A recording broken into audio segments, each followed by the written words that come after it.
Hi friends, എല്ലാവർക്കും I ടിയുടെ പുതിയൊരു ലെസണിലേക്ക് സ്വാഗതം. ഇന്നലെ നമ്മൾ കമ്പനി ബോർഡ് അസിസ്റ്റൻറ്റിൻ്റെ ഒരു ലെസൺ കംപ്ലീറ്റ് ചെയ്തിട്ടുണ്ടായിരുന്നു. സോ ആ ക്വസ്റ്റ്യൻ പേപ്പറിലെ 10 ക്വസ്റ്റ്യനിൽ 2 ഡിലീറ്റ് ചെയ്ത് ബാക്കിയുള്ള ക്വസ്റ്റ്യൻസാണ് നമ്മൾ ഇന്നലെ ഡിസ്കസ് ചെയ്തത്. ഇന്ന് 2018 തന്നെ കമ്പനി ബോർഡിന് ശേഷം നടന്ന സെക്രട്ടേറിയറ്റ് അസിസ്റ്റൻറ്റിൻ്റെ 10 ക്വസ്റ്റ്യൻസുമായിട്ടാണ് ഞാൻ വന്നിരിക്കുന്നത്. സോ ഈ ക്വസ്റ്റ്യൻസും LDC പോയിന്റ് ഓഫ് വ്യൂവിലാണെങ്കിലും ഡിഗ്രി ലെവലിനായാലും വളരെയധികം ഹെൽപ്ഫുൾ ആയിരിക്കും. ബിക്കോസ് IT എന്ന് പറയുന്നത് നമുക്ക് ഇമ്പോർട്ടൻ്റ് ആണ്. സോ അതിൻ്റെ PYQs പഠിച്ചിട്ട് നമ്മൾ ആ ടോപ്പിക്കിലേക്ക് കിടക്കുന്നതായിരിക്കും കുറച്ചും കൂടെ നല്ലതെന്നാണ് എനിക്ക് തോന്നിയിട്ടുള്ളത്. സോ നമുക്ക് ലെസൺസിലേക്ക് നോക്കാം, ക്വസ്റ്റ്യൻസ് ഡിസ്കസ് ചെയ്യാം. ഫസ്റ്റ് ക്വസ്റ്റ്യനിലേക്ക് നോക്കാം. In computer logic operations are performed by option A control unit, option B ALU, option C primary memory, option D CPU.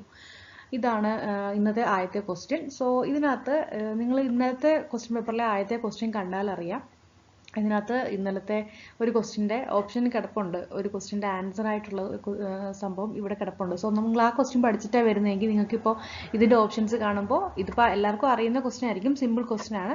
പക്ഷേ നിങ്ങൾക്ക് ഇതിനകത്ത് ഒരു ഓപ്ഷൻ ഒഴിവാക്കി ബാക്കിയുള്ള ഓപ്ഷൻസ് ഈവൻ ഈ ടോപ്പിക്ക് അറിയത്തില്ലാത്തവർക്ക് പോലും ചെയ്യാൻ പറ്റുന്ന രീതിയിലാണ് PYQs പഠിച്ചാൽ നമുക്ക് ഈ പോർഷൻസ് കവർ ചെയ്യാൻ പറ്റും ഒരു വിധപ്പെട്ടതൊക്കെ. പിന്നെ നമ്മൾ ബാക്കിയുള്ള പോർഷൻസ് കൂടെ ഒന്ന് നോക്കിയിട്ട് പോയാൽ മതി എക്സാമിന്. സോ ഇവിടെ ആൻസർ ഏതാണെന്ന് നോക്കാം. അപ്പോൾ option A control unit, option B ALU, option C primary memory, option D CPU. Okay, അപ്പോൾ ഇതിൻ്റെ ആൻസർ എന്ന് പറയുന്നത് ALU ആണ്. ഓക്കെ, ALU എന്ന് പറഞ്ഞാൽ അരിത്തമെറ്റിക് ആൻഡ് ലോജിക് ഓപ്പറേഷൻസ് ആണ് ALU എന്ന് പറയുന്നത്.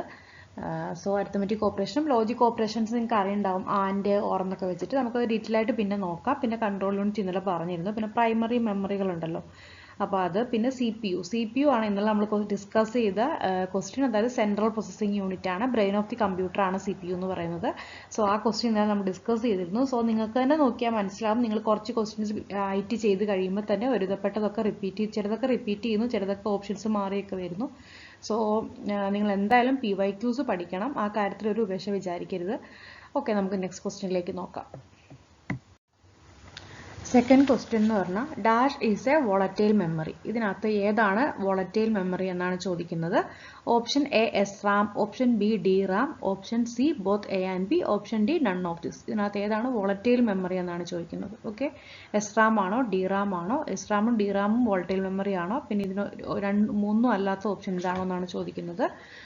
അപ്പോൾ നമുക്ക് വോളറ്റൈൽ മെമ്മറിയെ പറ്റിയൊക്കെ സംസാരിക്കാം. ആദ്യം ഇതിൻ്റെ ആൻസർ നോക്കാം. അപ്പോൾ ഇതിൻ്റെ ആൻസർ എന്ന് പറയുന്നത് ബോത്ത് A and B ആണ്. ഓക്കെ, അപ്പം ഈ വോളറ്റൈൽ മെമ്മറി എന്ന് വെച്ചാൽ എന്താണെന്ന് വെച്ചാൽ നമ്മൾ സ്റ്റോർ ചെയ്യുന്ന ഇൻഫർമേഷൻസ് ഒക്കെ നമ്മൾ ഡാറ്റ പവർ ഓഫ് ചെയ്ത് കഴിഞ്ഞാൽ അത് ഓഫ് ആയി പോവും, അല്ലെങ്കിൽ അത് ലോസ്റ്റ് ആയിട്ട് പോവും. അതാണ് വോളറ്റൈൽ മെമ്മറി എന്ന് പറയുന്നത്. Random access memory, read only memory, അങ്ങനെയൊക്കെയുള്ള മെമ്മറികളുണ്ട്. ചിലത് നമ്മൾ സിസ്റ്റം ഓഫ് ചെയ്ത് കഴിഞ്ഞാലും നമ്മുടെ മെമ്മറിയിൽ ഓൾറെഡി അത് സേവ് ആയിട്ട് തന്നെ ഇരിക്കും, ബിൽറ്റ് ചെയ്ത പോലെ ഇരിക്കുന്നുണ്ടാവും. പക്ഷേ ചില മെമ്മറികൾ നമ്മൾ പവർ ഓഫ് ചെയ്യുമ്പോൾ ലോസ്റ്റ് ആവും. അപ്പോൾ ഈ വോളറ്റൈൽ മെമ്മറി എന്ന് പറയുന്നത് പവർ ഓഫ് ചെയ്ത് കഴിയുമ്പോഴത്തേക്ക് ഡാറ്റ ലോസ്റ്റ് ആവുന്ന ടൈപ്പ് ഓഫ് മെമ്മറിയാണ് വോളറ്റൈൽ മെമ്മറി എന്ന് പറയുന്നത്. അങ്ങനെ പവർ ഓഫ് ചെയ്താലും ഡാറ്റ അവിടെ റിസൈഡ് ചെയ്യുന്നതാണെങ്കിൽ അതാണ് നോൺ വോളറ്റൈൽ മെമ്മറി. സോ ഇവിടെ dash is A volatile memory എന്നാണ് ചോദിച്ചിരിക്കുന്നത്. സോ അപ്പം SRAM ഉം DRAM ഉം അതെ. SRAM എന്ന് പറയുന്നത് സ്റ്റാറ്റിക് റാൻഡം ആക്സസ് മെമ്മറിയും ഡൈനാമിക് റാൻഡം ആക്സസ് മെമ്മറിയാണ്. സോ ഇതിനകത്ത് ഇത് രണ്ടും തന്നെ എന്താ പറയുക, വോളറ്റൈൽ മെമ്മറിയാണ്. അതുകൊണ്ട് ഇതിൻ്റെ ആൻസർ എന്ന് പറയുന്നത് C both A and B ആണ്. ഓക്കെ, നമുക്ക് നെക്സ്റ്റ് ക്വസ്റ്റ്യനിലേക്ക് പോവാം. Next question expand GUI. Okay, GUI expand ചെയ്യാനാണ് പറഞ്ഞിരിക്കുന്നത്. ഇതിൻ്റെ answer option A graphical user interface, option B graphical user intermediate, option C graphical user instance, option D graphical user instant. ഇതിലേതാണെന്നാണ് question ചോദിച്ചേക്കുന്നത്. GUIയുടെ full form ആണ് ചോദിച്ചേക്കുന്നത്. ഇന്നലെ നമ്മൾ 1, 2, 3 ക്വസ്റ്റ്യൻസിൽ ഫുൾ ഫോം പഠിച്ചിട്ടുണ്ടായിരുന്നു. HTTP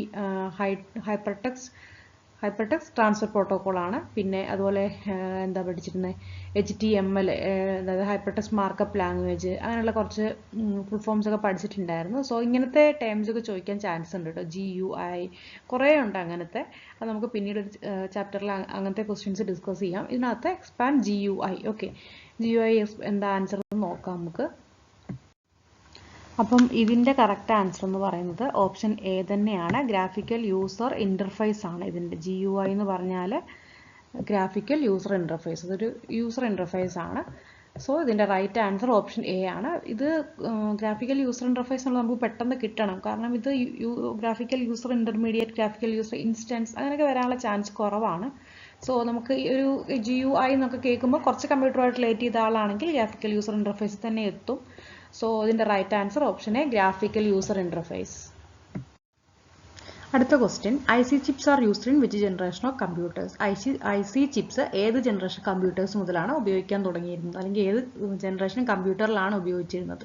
ഇപ്പോൾ അതൊക്കെ മാറി മാറി വരുന്നുണ്ടല്ലോ. അപ്പം ഇപ്പോൾ IC ചിപ്സ് മാറി, ഇപ്പം അതല്ല. സോ ഇത് ഏത് ജനറേഷൻ ഓഫ് കമ്പ്യൂട്ടേഴ്സിലാണ് യൂസ് ചെയ്തിരുന്നതെന്നാണ് question. Option A second generation, option B third generation, option C fourth generation, option D both A and B. ഏത് ജനറേഷൻ ഓഫ് കമ്പ്യൂട്ടേഴ്സിലാണ് IC ചിപ്സ് ഉപയോഗിച്ചിട്ട്? നമുക്ക് ജസ്റ്റ് ഇതിൻ്റെ ഫസ്റ്റ് ജനറേഷൻ സെക്കൻഡ് ജനറേഷൻ ഒക്കെ ഒന്ന് പറഞ്ഞു പോകാം. അപ്പം അതിനു മുന്നേ നമുക്ക് ഇതിൻ്റെ ആൻസർ ഏതാണെന്ന് നോക്കാം.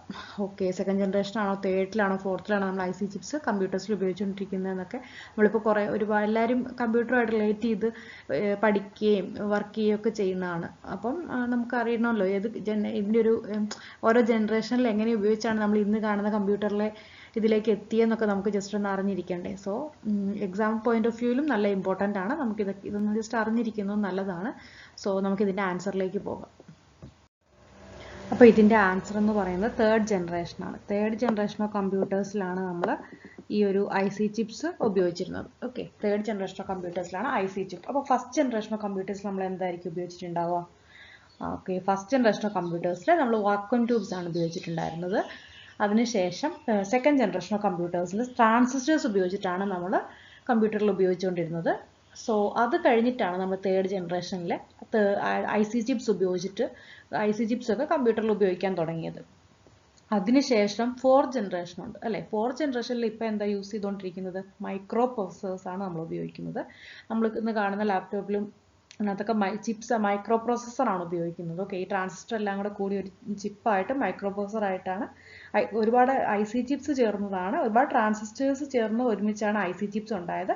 ഇപ്പോൾ ഒരുപാട് IC ചിപ്സ് എല്ലാം കൂടി കണക്ട് ചെയ്തിട്ട് മൈക്രോ പ്രോസസ്സറായിട്ട് ആണ് നമ്മളിപ്പോൾ ഉപയോഗിക്കുന്നത്. സോ ഇവിടെ IC ചിപ്സ് തേർഡ് ജനറേഷനിലാണ്. ഓക്കെ, പിന്നെ ഇപ്പം പുതുതായിട്ട് പഠനങ്ങൾ നടന്നുകൊണ്ടിരിക്കുന്നത് ഫിഫ്ത്ത് ജനറേഷനായ ആർട്ടിഫിഷ്യൽ ഇൻ്റലിജൻസിൻ്റെ ഇതിലാണ്. അപ്പോൾ അതിൻ്റെ കമ്പ്യൂട്ടേഴ്സ് ഇറങ്ങിയിട്ടുണ്ട്, പക്ഷെ നമുക്കങ്ങനെ എന്താ പറയുക, അത് വിപണിയിൽ ഇറങ്ങി നമ്മളൊന്നും യൂസ് ചെയ്യുന്ന ഒരു സ്ഥിതിയിലേക്കൊന്നും ആയിട്ടില്ല. ഇപ്പോഴും അതിൻ്റെ പഠനങ്ങളൊക്കെ നടന്നുകൊണ്ടിരിക്കുന്നതേ ഉള്ളൂ. ഭാവിയിൽ ഇനി വരുമായിരിക്കും. സോ ഇപ്പം നമ്മൾ എന്താണ് മൈക്രോ പ്രോസസ്സർ വെച്ചിട്ടാണ് യൂസ് ചെയ്യുന്നത്. സോ ഇവിടുത്തെ ആൻസർ എന്താണ്? IC ചിപ്സ് തേർഡ് ജനറേഷനിലാണ്. ഓക്കെ, അടുത്ത question, Microsoft PowerPoint is an example of. Microsoft PowerPoint നമ്മളെല്ലാം ഉപയോഗിക്കുന്നുണ്ട്. അപ്പം ഞാൻ ഈ റെക്കോർഡ് ചെയ്തേക്കുന്ന സ്ലൈഡ് അല്ലെങ്കിൽ ഈ ടൈപ്പ് ചെയ്തേക്കുന്ന സ്ലൈഡൊക്കെ പവർ പോയിന്റിലാണ് ചെയ്തിരിക്കുന്നത്. സോ ഇതിന് ഏതിന് എക്സാമ്പിൾ ആണെന്നാണ് ചോദിക്കുന്നത്. Option A operating system, option B display device, option C application software, option D system software. ഇതിലേത് സംഭവം ഉപയോഗിച്ചിട്ടാണ് പവർ പോയിന്റ്, ഇതിലേതാണ് ഈ മൈക്രോസോഫ്റ്റ് പവർ പോയിന്റ് എന്ന് പറയുന്നത് എന്ത് സോഫ്റ്റ്വെയർ ആണെന്നാണ് ചോദിക്കുന്നത്. സിസ്റ്റം സോഫ്റ്റ്വെയർ ആണോ, ആപ്ലിക്കേഷൻ സോഫ്റ്റ്വെയർ ആണോ, ഡിസ്പ്ലേ ഡിവൈസ് ആണോ, ഓപ്പറേറ്റിംഗ് സിസ്റ്റം ആണോ എന്നാണ് ഇവർ ചോദിക്കുന്നത്. നമുക്കിതിൻ്റെ ആൻസറിലേക്ക് നോക്കാം. ഇതിൻ്റെ റൈറ്റ് ആൻസർ എന്ന് പറയുന്നത് ആപ്ലിക്കേഷൻ സോഫ്റ്റ്വെയർ ആണ് കേട്ടോ. പവർ പോയിന്റ് എന്ന് പറയുന്നത് ഒരു ആപ്ലിക്കേഷൻ സോഫ്റ്റ്വെയർ ആണ്. ഓക്കെ, ഈ ആപ്ലിക്കേഷൻ സോഫ്റ്റ്വെയർ എന്ന് പറഞ്ഞാൽ എന്താ, ഒരു സ്പെസിഫിക് പർപ്പസിന് സ്പെസിഫിക് ആപ്ലിക്കേഷന് വേണ്ടി ഡെവലപ്പ് ചെയ്യുന്ന സോഫ്റ്റ്വെയറുകളെ പറ്റിയാണ്, സോഫ്റ്റ്വെയറുകളെയാണ് ആപ്ലിക്കേഷൻ സോഫ്റ്റ്വെയർ എന്ന് പറയുന്നത്. അതിൽ തന്നെ ജനറൽ പർപ്പസ്, സ്പെസിഫിക് പർപ്പസ് എന്നൊക്കെ പറഞ്ഞ ഡിഫറൻസിയേഷൻ ഉണ്ട്. അതിപ്പോൾ നമുക്ക് ഡീറ്റെയിൽ ആയിട്ട് പിന്നെ പഠിക്കാം. സോ പിന്നെ നമുക്ക് ഈ ആപ്ലിക്കേഷൻ സോഫ്റ്റ്വെയറും പിന്നെ സിസ്റ്റം സോഫ്റ്റ്വെയറും ആണ് വരുന്നത്. സിസ്റ്റം സോഫ്റ്റ്വെയർ എന്നൊക്കെ പറഞ്ഞാൽ നമ്മുടെ OS ഇല്ലേ, ഓപ്പറേറ്റിംഗ് സിസ്റ്റം, അതാണ് സിസ്റ്റം സോഫ്റ്റ്വെയർ. ഓക്കെ, സോ ഇവിടെ ഇതിൻ്റെ ആൻസർ എന്ന് പറയുന്നത് ആപ്ലിക്കേഷൻ സോഫ്റ്റ്വെയർ ആണ്. ഇതൊരു വലിയ കുറച്ചൊരു കാര്യങ്ങൾ ഇതേപ്പറ്റി മനസ്സിലാക്കി പഠിക്കാനൊക്കെ ഉണ്ട്. നമുക്ക് പിന്നെ ഡീറ്റെയിൽ ആയിട്ട് പഠിക്കാം. ഇപ്പം നിങ്ങൾ ഓർത്തിരിക്കുക, പവർ പോയിന്റ് എന്നൊക്കെ പറയുന്നത് ആപ്ലിക്കേഷൻ സോഫ്റ്റ്വെയർ ആണ്. വേർഡൊക്കെ പിന്നെ വേറെയും കുറച്ച് ടോപ്പിക് ഒക്കെ ഉണ്ട്. അപ്പോൾ അതൊക്കെ എന്താ പറയുക ആപ്ലിക്കേഷൻ സോഫ്റ്റ്വെയറുകളാണ്. പിന്നെ നമ്മുടെ OS ഓപ്പറേറ്റിംഗ് സിസ്റ്റം ഒക്കെ സിസ്റ്റം സോഫ്റ്റ്വെയറുകളാണ്. ഓക്കെ, അപ്പം ഇത്രയാണ് ഇവിടെ നോക്കാനുള്ളത്. ഇനി അടുത്ത ക്വസ്റ്റ്യനിലേക്ക് പോവാം. നെക്സ്റ്റ് ക്വസ്റ്റ്യൻ എന്ന് പറയുന്നത് website is a collection of. Website എന്തിൻ്റെ കളക്ഷൻ ആണെന്നാണ് ചോദിക്കുന്നത്. Option A web page, option B HTML page, option C both A and B, option D HTTP page. ഇത് ഏതിൻ്റെയൊക്കെ കളക്ഷനാണ് നമ്മുടെ വെബ്സൈറ്റ് എന്നാണ് ചോദിക്കുന്നത്. സോ നമുക്കിതിൻ്റെ ആൻസറിലേക്ക് പോകാം. ഇതിൻ്റെ റൈറ്റ് ആൻസർ എന്ന് പറയുന്നത് ബോത്ത് എ ആൻഡ് ബി ആണ് കേട്ടോ. ഇതിൻ്റെ right answer both A and B ആണ്. അതായത് website is a collection of web page and HTML page. Okay, so HTML എന്ന് പറഞ്ഞാൽ എന്താ? HTMLന്റെ full form hypertext markup language ആണ്. HTTPയുടെ full form hypertext transfer protocol ആണ്. ഇപ്പോൾ ഇങ്ങനത്തെ കാണുന്നതിൻ്റെയൊക്കെ ഫുൾ ഫോം ഒന്ന് പഠിച്ചു വെക്കണം. ചുമ്മാ ഒന്ന് ഓർത്തോർത്ത് ഇടയ്ക്കിടയ്ക്ക് പറഞ്ഞാൽ മതി, നമ്മുടെ മനസ്സിൽ നിൽക്കും. അതായത് HTTP hyper text transfer protocol. TT എന്ന് പറഞ്ഞാൽ ടെക്സ്റ്റ് ട്രാൻസ്ഫർ പ്രോട്ടോക്കോൾ.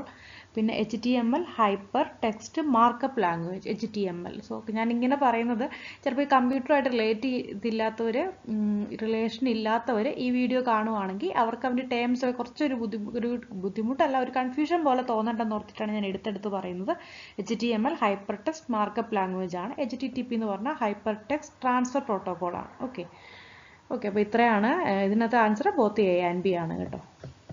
നെക്സ്റ്റ് ക്വസ്റ്റ്യനിലേക്ക് നോക്കാം. അടുത്ത ക്വസ്റ്റ്യൻ എന്ന് പറയുന്നത് Bing is A website.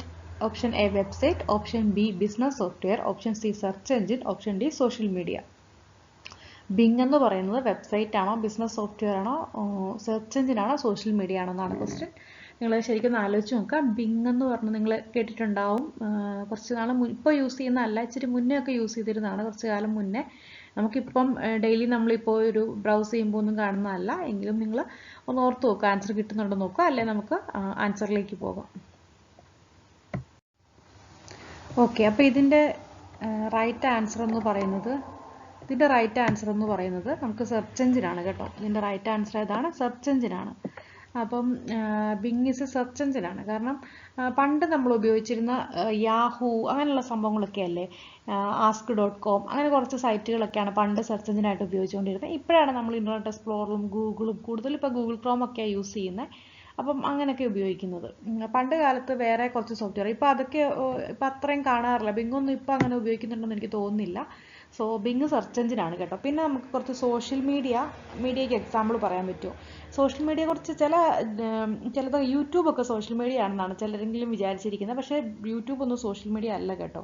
Facebook പറയാം, ട്വിറ്റർ, ലിങ്ക്ഡിൻ ഇതൊക്കെയാണ് സോഷ്യൽ മീഡിയ സൈറ്റ്സ് എന്ന് പറഞ്ഞാൽ നമുക്ക് പറയാവുന്നത്. ബാക്കി കുറേ എണ്ണം ചിലതൊന്നും നമ്മൾ വിചാരിച്ചേക്കുന്ന പോലെ അതൊന്നും ഇപ്പം ഗൂഗിൾ പ്ലസ് അതൊന്നും എന്താണ് സോഷ്യൽ മീഡിയ അല്ല. മെയിനായിട്ട് പറയാൻ പറ്റുന്നത് ഫേസ്ബുക്ക്, ട്വിറ്റർ, ലിങ്ക്ഡിൻ ഒക്കെ എന്താണ് സോഷ്യൽ മീഡിയ ആണ്. സോ ഇത്രയുമാണ് ഈ ഒരു ക്വസ്റ്റ്യൻ്റെ ഭാഗമായിട്ട് പറയാനുള്ളത്. ഇനി നമുക്ക് അടുത്ത ക്വസ്റ്റ്യനിലേക്ക് പോകാം. ഓക്കെ, ലാസ്റ്റ് ക്വസ്റ്റ്യനിലേക്ക് കിടക്കാം. Moving from one web page to another web page is known as. അങ്ങനെ ഒരു വെബ് പേജിൽ നിന്ന് അടുത്ത വെബ് പേജിലേക്ക് മൂവ് ചെയ്യുന്നതിനെ വിളിക്കുന്ന പേരെന്താണെന്നാണ്. Option A attaching, option B changing, option C downloading, option D browsing. ഇതിലേതാണ് moving from one page to another web പേജിനെ നമ്മൾ എന്താ വിളിക്കുന്നത് എന്നുള്ളതാണ്. ഇതൊരു സിമ്പിൾ ക്വസ്റ്റ്യൻ ആണ്. സോ ഓപ്ഷൻസ് ഒന്നും കൂടി നോക്കുക. ഓപ്ഷൻസ് നോക്കിയാൽ തന്നെ നമുക്ക് കിട്ടുന്ന ഒരു ക്വസ്റ്റ്യൻ തന്നെയാണിത്. Attaching, changing, downloading, browsing. ഇതിന് ഏതാണ് റൈറ്റ് ആൻസർ എന്നാണ്. ഓക്കെ, നമുക്ക് ഇതിൻ്റെ റൈറ്റ് ആൻസറിലേക്ക് പോകാം.